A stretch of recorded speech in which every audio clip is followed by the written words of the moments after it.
Have you ever played a game of chess? It's all about strategy and concealing your intentions, right? This is Law 3 in Greene's book. Now imagine life as an elaborate chessboard. Each move you make is crucial, and revealing your strategy too soon could lead to your downfall. This law, Conceal Your Intentions, delves into the importance of keeping your strategies and intentions hidden, allowing you to maintain the upper hand. Let's delve into this a bit more.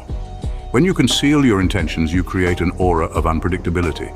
This unpredictability keeps people guessing, keeps them on their toes. It's a powerful tool, especially when you're in a competitive environment. It's like being a puppet master, pulling the strings without anyone seeing your hands move. But there's a catch, isn't there always? While concealing your intentions can give you an advantage, it can also create an atmosphere of mistrust or suspicion. Too much secrecy can backfire, leading people to question your motives and actions. It's a delicate balance between control and deception. So how can you navigate this? The key is to be strategic about what you reveal and what you keep hidden. Be like a magician. Show enough to intrigue and engage, but keep the final trick up your sleeve. It's not about lying or manipulating, but about being tactful, strategic, and wise in how you present yourself and your intentions. Remember, though, this isn't a one-size-fits-all rule. Different situations call for different strategies. Sometimes it might be more beneficial to be open and transparent. The art of concealing intentions is not about being deceptive all the time, but about knowing when to show your cards and when to keep them close to your chest. The art of concealing intentions is like a double-edged sword. It can cut both ways. It can be your greatest ally or your worst enemy, depending on how you wield it. So the question is, how will you wield it? Now let's move to the next law, shall we? Prepare yourself for another intriguing exploration of power and influence. Have you ever been told to know your place? This is what Law 1 is all about. Picture this. You're in a room full of people, and you're the brightest star. Your ideas are innovative, your work ethic is relentless, and your talents are unparalleled. You're a rising star, and everyone knows it, including your boss. But here's the catch. In your quest to shine, you inadvertently outshine your boss, your master, the one who holds the reins of power. Your brilliance becomes a threat rather than an asset. You've shone so brightly that you've cast a shadow over your superior, and suddenly your position is precarious. This, my friends, is the essence of Law 1. Never outshine the master. You might be wondering, why should I dim my light to make others comfortable? And it's a valid question. Why should your talents be cloaked under the guise of mediocrity? Isn't the whole point of working hard to showcase your abilities and rise to the top? But remember, this law isn't about suppressing your talents. It's about understanding power dynamics and navigating them effectively. So how do you strike a balance? It's a delicate dance. On one hand, you need to demonstrate your worth and potential. On the other, you need to ensure you aren't perceived as a threat. It's about shining, but not so brightly that you blind those in power. It's about understanding that power isn't just about individual brilliance, but also about strategic alliances, diplomacy, and sometimes a bit of humility. It's about recognizing that a candle can exist alongside the sun, and both can provide light without outshining the other. So as you can see, power dynamics can be a tricky game. It's not just about what you can do, but also about how you do it. It's about knowing when to step forward and when to step back. It's about understanding that sometimes the best way to climb is to lift others along with you. But wait until you hear about the next law. It's about using others to do your dirty work. Sounds scandalous, doesn't it? Well, stick around, because things are about to get even more interesting. Ever heard the phrase, "don't get your hands dirty"? Well, that's Law 7 for you. This law is all about using others to do your dirty work. It's a strategy that on the surface seems to make you untouchable, keeping your reputation pristine while others do the heavy lifting. But let's delve a bit deeper. See, the power derived from this law is a double-edged sword. Yes, you might appear powerful, directing the actions of others from the shadows. But what happens when people realize they're just pawns in your game? The potential backlash can be swift and severe, turning allies into enemies in the blink of an eye. This law, like many of Greene's laws of power, is not without its risks. It's a delicate dance, a balancing act of influence and manipulation. Sounds risky, doesn't it? But it's nothing compared to our next law. Imagine being a spy, gathering intel while pretending to be a friend. That's Law 14 in action. It's a law that taps into our curiosity, our appetite for knowledge, and our penchant for strategy.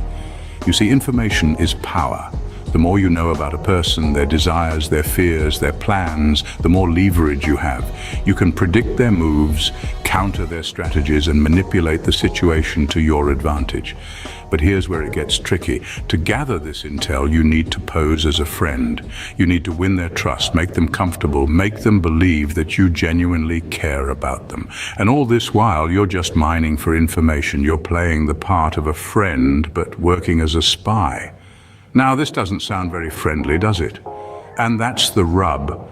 This law, like many others in Robert Greene's playbook, is a double-edged sword. It can make you powerful, but it can also make you a pariah. People are not objects to be used for your gain. They're not pawns to be moved around on your chessboard. They're individuals with feelings, with dignity, with rights. And when they realize that you've been using them, that all your friendly overtures were just a ruse to gather intel, they will feel betrayed. They will feel used. They will feel violated, and the damage doesn't stop there. Word gets around.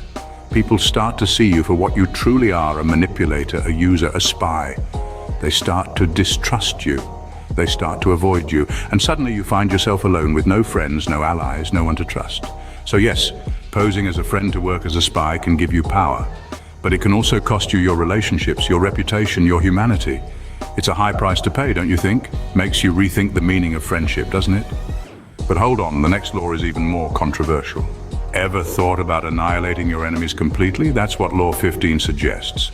This law is all about security, about ensuring that threats are dealt with so thoroughly that they can never rise again. It's about eliminating all possible challenges to your power, about crushing your enemies totally. But while this may give you a sense of security, it also raises some serious moral questions.